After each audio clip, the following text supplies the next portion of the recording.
bienvenue sur Mosaïque Cristal et tout de suite direction l'hôpital Robert Pax à Sarreguemines où se trouve Guillaume Dumonteil et il y a beaucoup de monde dans le hall. Oui, effectivement, Julia, beaucoup de monde s'est rassemblé aujourd'hui pour rendre hommage à Karen, une infirmière qui a été agressée lundi au CHU de Reims et qui a succombé à ses blessures. Donc là, les personnels étaient invités à se mobiliser ce matin pour faire part de leur tristesse et du fait qu'effectivement ils travaillent dans des milieux où parfois ils sont soumis à des violences, donc ils voulaient marquer le coup en étant présents aujourd'hui pour montrer et leur soutien et leur souhait également de voir leur métier être pratiqué avec davantage de sécurité. À savoir que le ministre de la Santé François Braun a l'intention de réaliser demain une réunion sur la sécurité dans le secteur de la santé, de quoi peut-être soulager les personnes qui travaillent dans les hôpitaux. Merci Guillaume pour ton intervention en direct donc depuis l'hôpital Robert Pax à Sarreguemines. Dans un autre contexte, il y aura aussi une autre minute de silence demain, cette fois en hommage aux 3 policiers tués à Roubaix. L'hommage national sera rendu à l'école de police de Roubaix par Gérald Darmanin, ministre de l'Intérieur, dont le texte sera lu dans les préfectures et les commissariats de France. On va passer à l'actu, je vous propose de regarder les titres en images. Go Run for Fun à Sarralbe, 3700 écoliers du secteur ont participé à la traditionnelle course organisée par Ineos. Pas de chronomètre, pas de classement et des médailles pour tout le monde. 1 à 3 km de course pour contribuer à lutter contre l'obésité. CM2 et 6e réunis autour de la langue allemande au collège de Bitche. 72 élèves des écoles biculturelles de Bitche-Val-d'Ouz et du collège Jean-Jacques Kieffer ont participé à des ateliers. Ils ont aussi assisté à des DNL, disciplines non linguistiques, des matières dispensées en allemand. Objectif, permettre aux élèves de CM2 de découvrir le collège et les motiver à continuer à étudier l'allemand. Des portillons pour accéder au golfe de Sarreguemines. Des aménagements ont été réalisés pour lutter contre les dégâts des sangliers. 6,5 km de clôtures électrifiées ont été installées, ainsi qu'un passage canadien. Et un pont a été construit pour créer un passage au-dessus de la piste cyclable. Au total, 72 000 € de travaux financés par la Casque. Pêche à la truite pour les écoliers. L'amicale des pêcheurs blitariens a invité les élèves des écoles primaires de Grosse-Biederstroff, Lixin, Alstin et Roulin à participer à un concours de pêche à l'étang de la Douane. Pour cette 15e édition, ils étaient une 60aine d'enfants accompagnés de leurs proches. 3e édition de la Summerfest à Sarreguemines. En plus de la Saint-Paul qui fêtera ses 30 ans, des nouveautés font leur apparition. Délocalisation du Festival international de jazz de Sarrebruck du 6 au 9 juillet et création du festival Chill & Sun avec des concerts tout l'été sur l'esplanade du Casino. Et après l'actu, on s'intéressera à la culture. Alors ça regroupe les arts bien évidemment, mais cela peut aussi être thérapeutique, n'est-ce pas Morane ? Absolument, on va s'intéresser à la culture au service de la santé. Ah bah, tu vas nous expliquer ça dans quelques minutes. On s'intéressera aussi aux Special Olympics. C'est l'équivalent des Jeux Olympiques, mais pour les athlètes atteints de déficience mentale. Cette année, des jeunes de l'IME de Valmont sont sélectionnés dans l'équipe de France. Vous les verrez à l'entraînement en fin d'émission. Go Run for Fun, ça s'est tenu hier à Sarralbe et c'était l'occasion pour 3700 écoliers de participer à cet événement placé sous le signe de l'amusement et de la bonne humeur. Reportage de Dimitri Claus et Guillaume Dumonteil.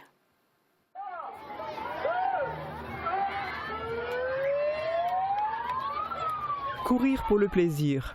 Organisée par les sites Ineos de Sarralbe et de Hambach, une nouvelle édition de Go Run for Fun s'est déroulée hier. C'est à Sarralbe que plus de 3700 enfants, âgés de 5 à 10 ans, avaient rendez-vous pour prendre part à cette course à pied sans chronométrage. Plusieurs parcours ont été élaborés pour l'occasion, allant de 1 à 3 km selon les tranches d'âge des participants, venus de 77 écoles du secteur. L'objectif de cet événement est dans un premier temps d'inciter les enfants à abandonner temporairement les supports vidéo, mais cette course leur permet aussi de prendre part à la lutte contre l'obésité. Pour les impliquer dès leur plus jeune âge, ils ont tous été récompensés d'un t-shirt et d'une médaille à l'arrivée. Sans classement final et sous l'encouragement de la mascotte et de nombreux parents, les coureurs ont vu l'effort physique se transformer en un simple amusement. Première approche du collège pour 36 élèves des écoles biculturelles de Bitche-Val-d'Ouz. Ils ont passé une journée au collège Jean-Jacques Kieffer de Bitche en tandem avec des élèves de 6e. Ensemble, ils ont participé à différents cours et ateliers en allemand. Reportage d'Emilia Zil. Du calcul mental, de la géométrie, de l'SVT ou encore du sport, toutes ces disciplines peuvent être dispensées en allemand.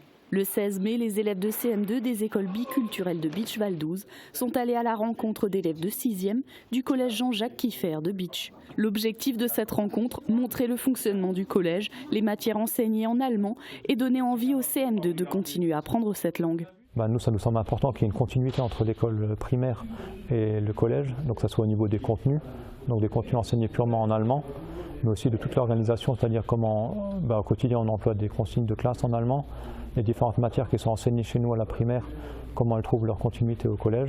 On a une nécessité d'harmonisation pour que ça fonctionne bien, pour que ça fasse un parcours cohérent pour les élèves.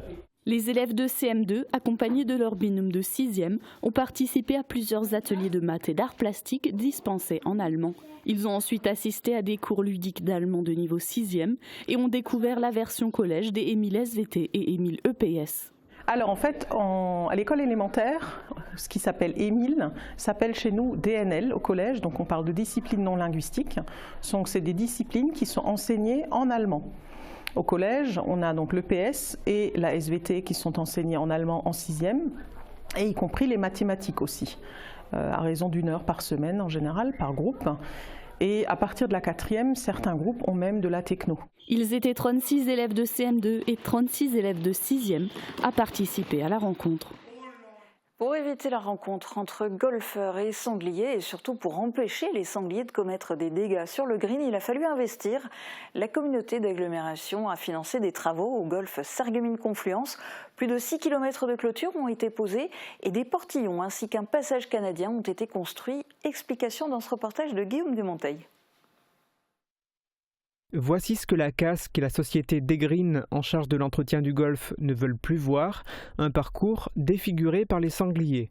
De septembre à avril, les porcs sauvages avaient en effet l'habitude de creuser l'aire de jeu avec leurs groins à la recherche de vers, laissant derrière eux un paysage de désolation pour les golfeurs. Désormais, le parcours est devenu 100% étanche aux sangliers qui ne peuvent plus venir y festoyer. Les 6,5 km de clôture électrique ont été entièrement installés. Des portillons ont également fait leur apparition. Le principe des portes qu'on a réalisé, c'est de pouvoir rendre le golfe étanche, surtout la nuit, pour éviter aux sangliers qui viennent nous faire des dégâts. Et donc tous les matins on les ouvre et le soir on les ferme. Et ce qui fait que s'il n'y a plus personne sur le parcours, les golfeurs puissent quand même passer par la porte qui est dite saloon, qui s'ouvre dans les deux sens et qui se referme automatiquement. Et ce qui fait que les sangliers vont passer à côté sans accéder au golfe et sans nous faire de dégâts sur le parcours. Dans le même but, un passage canadien a été installé à côté du trou numéro 3. Les sangliers, ayant peur du vide et de se coincer les pattes, ils ne se lancent pas à l'aventure. Les salariés de Degreen peuvent eux rouler sur ce passage canadien pour accéder au parcours. Une autre installation a également été mise en place cette année. Pour éviter la rencontre entre les voiturettes et les pistes cyclables, nous avons aussi installé un pont au-dessus d'un endroit humide pour que les voiturettes et les golfeurs puissent passer directement au trou numéro 3 sans passer sur la piste cyclable. La CASC a financé l'ensemble de ces installations. Elle a déboursé 45 000 € pour le pont, 20 000 pour les portillons et 7 000 pour le passage canadien. Avant, les dégâts causés par les sangliers occasionnaient des frais de réparation, d'engazonnement et de remise en état. L'investissement devrait donc être assez rapidement rentabilisé. Autre nouveauté, l'installation de 2 ruches. Il devrait aussi y avoir prochainement des toilettes sèches pour les golfeurs. Après le golf, on s'intéresse à la pêche. Dimanche, le soleil illuminait le ciel et à Grosse-Bliederstroff, les pêcheurs du jour en ont bien profité. L'amicale des pêcheurs blitariens avait organisé sa fameuse journée de pêche à la truite pour les écoliers du secteur. Au programme, concours et pêche libre pour les nombreux participants. Reportage d'Emilia Zell et Jules Lefébure. Cette année, la journée de pêche à la truite organisée par l'amicale des pêcheurs blitariens a connu du succès. Elle avait lieu dimanche à l'étang de la douane de Grosse-Bliederstroff. L'activité était proposée gratuitement à tous les élèves des écoles primaires de Grosse-Bliederstroff, Lixin, Alstin et Roulin. Ce traditionnel événement organisé depuis plus de 15 ans a accueilli une 60aine d'écoliers accompagnés de leurs proches. Le matin avait lieu un concours de pêche avec 2 objectifs, capturer la truite japonaise dorée et un maximum de poissons parmi les 120 kg de truite disposés dans l'étang. Les 3 premiers ont reçu des récompenses, coupes et lots de pêche. L'après-midi était lui réservé à une pêche libre pour permettre à tous de repartir à la maison avec sa prise du jour et un paquet de bonbons. Les beaux jours sont de retour et les animations estivales aussi. Ce week-end, la ville de Sarreguemines a dévoilé le programme de l'été. La programmation de la Summerfest 2023 sera riche et variée. Reportage de Jules Lefébure, Dimitri Claus et Morane Grandcola. L'été promet d'être festif à Sarreguemines. La Summerfest revient pour une 3e édition dans la cité faïencière. L'ensemble des festivités auront lieu en ville avec de nombreuses animations, dont plusieurs nouveautés. Cette année, la Saint-Paul fêtera ses 30 ans du 30 juin au 2 juillet. 16 compagnies assureront le spectacle partout en ville comme les Batucadas et les Enflammés qui inaugureront en musique le festival. Symphony et son grand spectacle de percussion et de feu aura lieu quant à lui le samedi 1er juillet. Le Jazz International Festival, qui se déroule à Sarrebruck et au Jardin franco-allemand du 6 au 9 juillet, s'invitera pour la première fois à Sarreguemines pour la Saint-Paul, mais aussi pour la fête de la musique. Un beau partenariat avec l'Allemagne, il y a un festival de jazz en Sarre et très rapidement ils sont venus vers nous pour nous proposer aussi 2 dates en France et je trouve ça très intéressant, notamment par rapport au côté transfrontalier. L'autre grande nouveauté, c'est le festival Chill & Sun organisé par Moselle Productions qui prendra place à l'esplanade du Casino tout au long de l'été. Gratuit et ouvert à tous, il sera possible de se prélasser sur des transats le long de la Sarre tout en profitant des nombreuses activités proposées par le festival. On a tout de suite pensé à faire le Chill & Sun à Sarreguemines, donc c'est l'esprit d'un Sarreguemines plage avec une guinguette, avec des transats, des tables hautes, des activités pour les enfants, mais aussi des jeux un peu de sport co avec du badminton et du basket. Et tous les soirs, on aura donc des apéros-concerts pour rester sur l'esplanade en sirotant un verre, manger et profiter d'un concert. Lancement des festivités le 10 juin prochain sur l'esplanade du Casino. Cet été, pas le temps de s'ennuyer. Et dans un instant, on retrouve Morane pour nous parler de culture, juste après les prévisions de Météo France pour demain. La rénovation de vos façades avec Modern Habitat allie esthétique et une résistance garantie à toutes les intempéries. Retrouvez votre programme avec le Crédit Mutuel, partenaire des grands événements de votre région. Une banque qui appartient à ses clients, ça change tout. Bonjour tout le monde, avec le retour des beaux jours, on a envie de se reconnecter à la nature et quoi de mieux que de se promener en forêt. 308 hectares, je pense que là ça doit suffire. Et ici dans la forêt du Bourrol à Sarreguemines, on peut se promener sur les parcours balisés, le parcours de santé, mais également profiter d'une aire de jeu et une aire de pique-nique. Tout est prévu pour passer un agréable moment en famille, en pleine nature. Et la journée de demain sera propice à la promenade en plein air. Le soleil sera une nouvelle fois au rendez-vous dès le lever du jour et jusqu'au soir. Les températures en profitent également pour remonter avec 7 à 9 degrés pour les minimales et 21 à 23 degrés pour les maximales. Demain, pensez à souhaiter une bonne fête aux Sophies et il fera jour de 5h41 à 21h33. Passez tous encore une très belle journée et à demain. C'était votre programme avec le Crédit Mutuel, partenaire des grands événements de votre région. Une banque qui appartient à ses clients, ça change tout.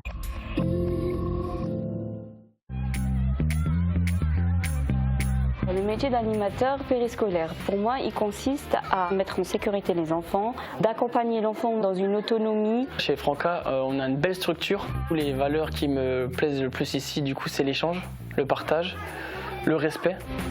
Vous aussi, devenez animatrice ou animateur chez les Franca. C'est l'heure des gros volumes chez Cora Sarreguemines. Rendez-vous sous notre chapiteau pour profiter de toutes les bonnes affaires à petit prix. Faites-vous un jardin haut en couleurs avec notre semaine spéciale jardin de printemps. Toutes les plus belles fleurs vous attendent. Cora, l'hyper proximité. Et si les créateurs italiens influençaient l'aménagement de votre maison? Cuisine, salle de bain, carrelage, Cesa au centre de la Rotonde à Sarreguemines vous propose un vaste choix et un excellent rapport qualité-prix. Et tout de suite, place à la culture avec Morane.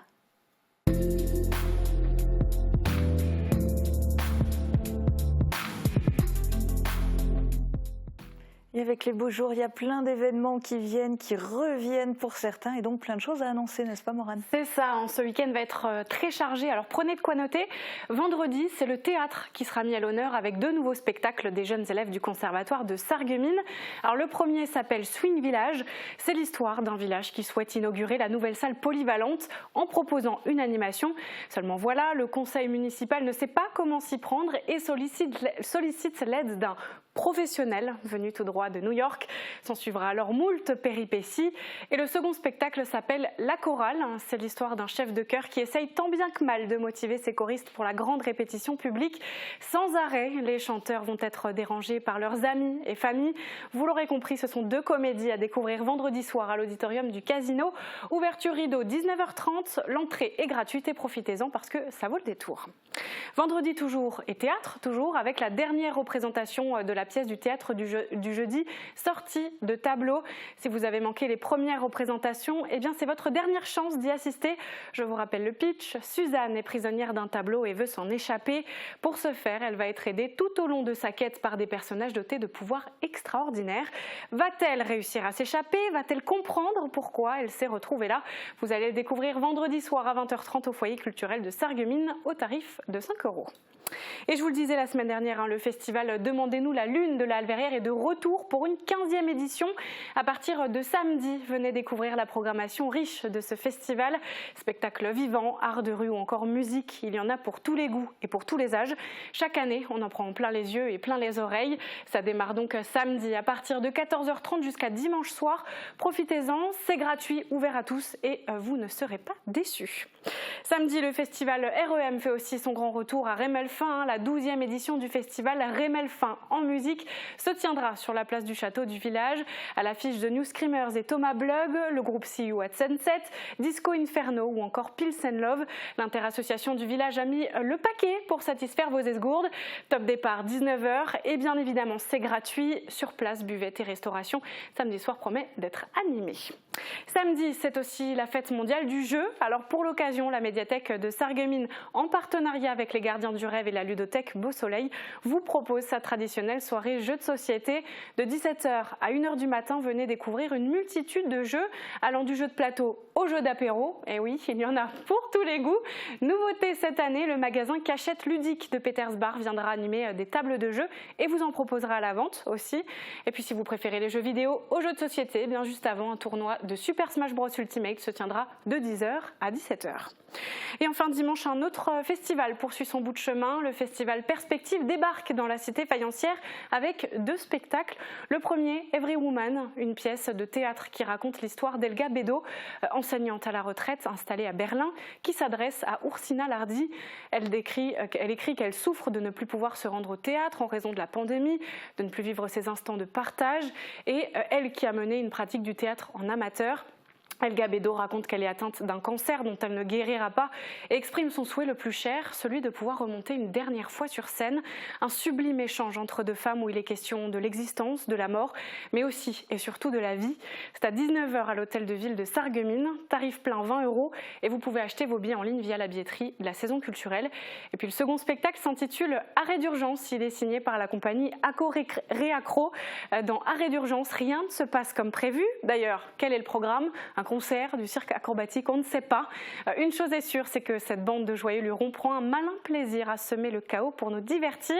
Les artistes envahissent l'espace public et vont avoir besoin de place. Ce spectacle se tiendra en extérieur sur la place de la Grande Armée de Sarreguemines et cette fois-ci la représentation est gratuite, mais pensez tout de même à réserver vos places, elles sont limitées. C'est à 21h.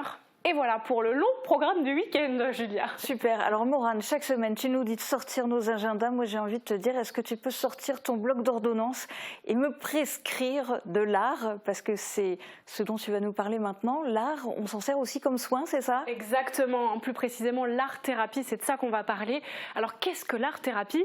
Eh bien, c'est une méthode d'accompagnement qui utilise en fait le potentiel artistique et la créativité d'une personne à des fins psychothérapeutiques.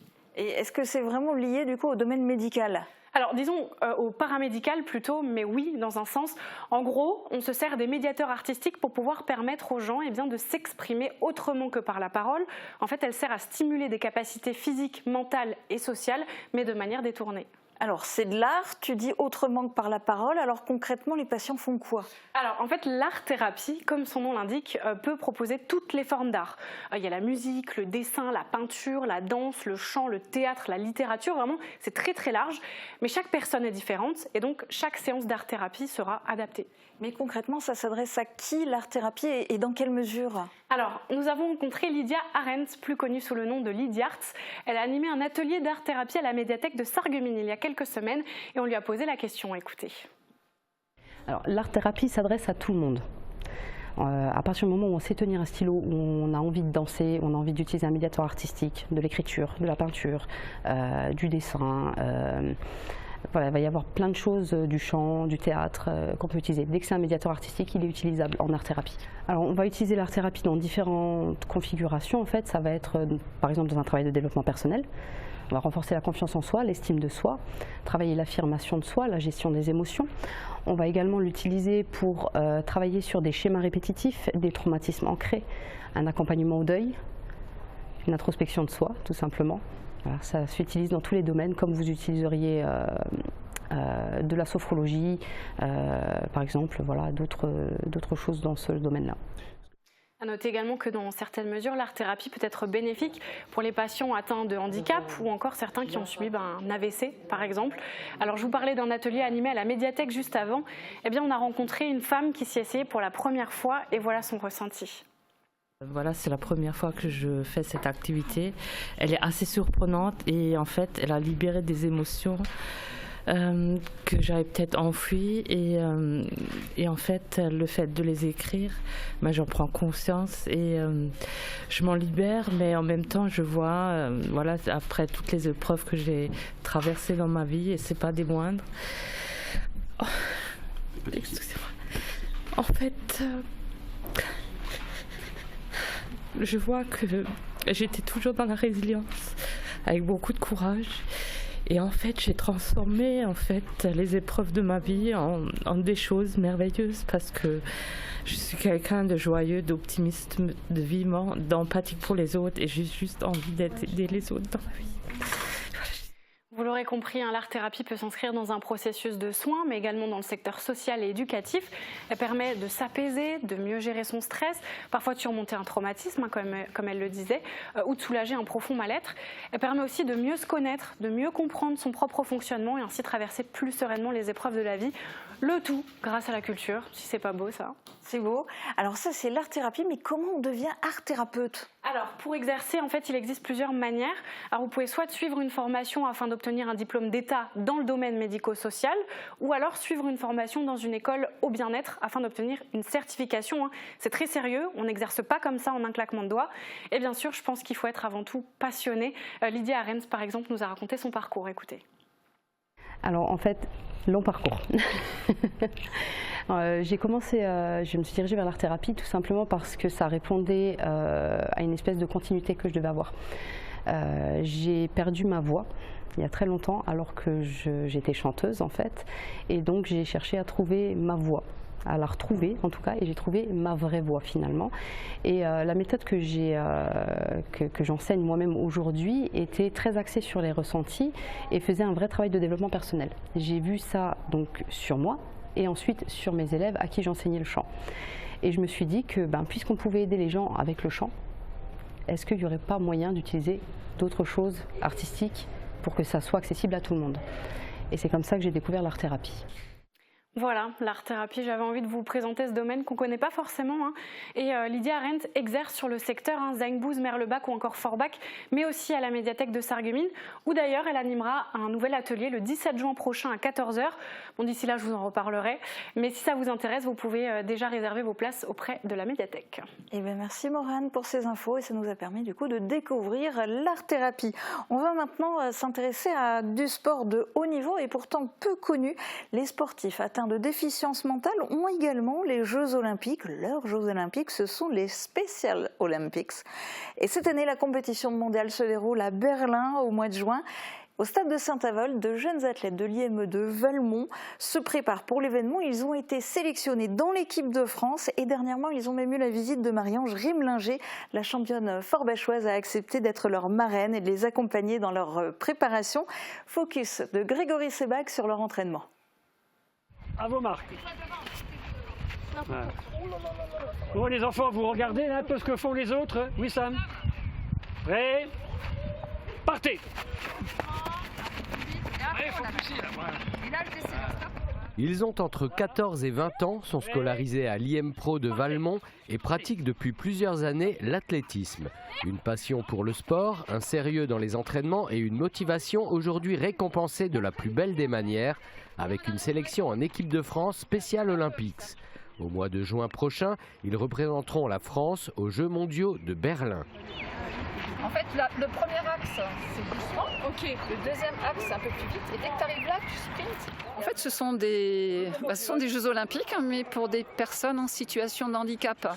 Alors, c'était dans les années 60 où il y a John Fitzgerald Kennedy qui, en fait, trouvait pas ça normal qu'il n'y ait pas de Jeux Olympiques pour ces personnes-là, déficientes mentales, avec des troubles associés. Et donc, c'est lui qui a lancé ça depuis des années. Donc, à savoir que maintenant, dans chaque pays, il y a une délégation en fonction du pays. Nous, en fait, on va représenter la France. Donc on est Special Olympics France. Une équipe soudée avec 3 titulaires et 2 remplaçants qui se prépare consciencieusement depuis le mois de septembre avec 2 entraînements par semaine. À Berlin, ils seront engagés sur toutes les courses de sprint, 50, 100, 200 et 400 mètres, ainsi que sur le relais 4 x 100 mètres. Ouais, c'est vraiment une grande opportunité pour moi de pouvoir courir pour mon pays déjà. Et puis la dose d'adrénaline aussi qui va avec, je trouve ça entre guillemets très excitant. J'aime bien les sensations de la course, j'aime bien la vitesse et voilà, j'aime un peu tout dans l'athlétisme. J'étais 8 ans. Quand j'étais à Tétine, j'ai fait son de haie et tout. C'est ça que je suis ici. Après là, j'aime bien faire du sport et tout. C'est trop bien et c'est énorme. Voilà, parce que là, quand je suis en forme, j'ai fait toute confiance en moi. C'est ça pourquoi je fais un saut olympique et tout. Voilà. Je lui ai demandé si je sois prête. J'ai demandé quand c'est un pic en 2021, bien sûr, pas de problème. Aujourd'hui, la séance d'entraînement est un peu particulière. Elle est encadrée par Marcel Lint, par Marcel Schmitt, le président de l'Athletic Club de Saint-Avold, club partenaire, et par Marie-Ange Rimlinger. La sprinteuse forbachoise, double championne de France Espoir, a accepté d'être la marraine de l'équipe. Alors voilà, en fait, on a décidé qu'il y ait une marraine qui vienne soutenir justement ce grand projet. Au début, on avait pensé à Yann Schrub, et c'est vrai qu'on a Marie-Ange Rimlinger qui vient de Forbach, qui est du secteur. Donc j'ai pris contact avec elle et elle a été ravie de savoir qu'elle pouvait justement être leur marraine. Et donc aujourd'hui, c'est un jour très spécial parce que c'est la première rencontre avec Marie-Ange. Donc on a fait une petite conférence de presse à l'IME avec tous les élèves de l'IME. Et là maintenant, c'est la pratique sur le terrain. Elle, en tant que sportive de haut niveau, elle nous a déjà présenté avant son parcours, le rythme des entraînements. Et là, elle vient animer une petite séance en leur montrant un peu les exercices. Et je la trouve très consciencieuse parce qu'elle prend vraiment les jeunes cas par cas. Elle a le souci qu'ils fassent bien et c'est vraiment agréable de la voir parmi nous. Et puis on est content qu'elle soit notre marraine. Et d'ailleurs, elle nous a fait un petit mot d'encouragement pour toute l'équipe de France Special Olympics. Oui, bien sûr, pour moi ça me tenait à cœur et je trouve ça un beau projet et c'est vraiment chouette de pouvoir voir le sport mais pour tout le monde. Oui, je suis surtout venue pour venir les voir. Je suis marraine et ne pas les voir c'est un peu bizarre, donc venir les voir et un peu les encourager pour les Olympiques à Berlin. Avec beaucoup de bienveillance, la championne apporte ses conseils techniques, son expérience des grands rendez-vous et ses encouragements. Une présence valorisante et encore plus motivante pour les jeunes sprinteurs. Je pense que pour progresser, déjà un peu travailler les bras et aussi les appuis au sol, ça vous permettra de créer un peu plus de vitesse. Je pense en étant là et en me voyant un peu courir et un peu voir comment sont les foulées. Et c'est toujours bien de voir quelques petits exemples et aussi donner quelques petits conseils si c'est possible. Oui, franchement, c'est c'est vraiment aussi une chance de l'avoir comme marraine. Elle est vraiment très patiente, très gentille avec nous. Il n'y a rien d'autre à dire, à part que c'est une chance de l'avoir avec nous aujourd'hui. Les Jeux mondiaux se dérouleront du 12 au 26 juin prochain, avec d'abord une halte à Munich pour les derniers jours de préparation avant de rejoindre Berlin. La cérémonie d'ouverture des Jeux aura lieu le 17 juin avant de laisser place à la compétition. Les jeunes athlètes mosellans seront prêts pour porter haut les couleurs de la France. Pour la France et bébé, pour...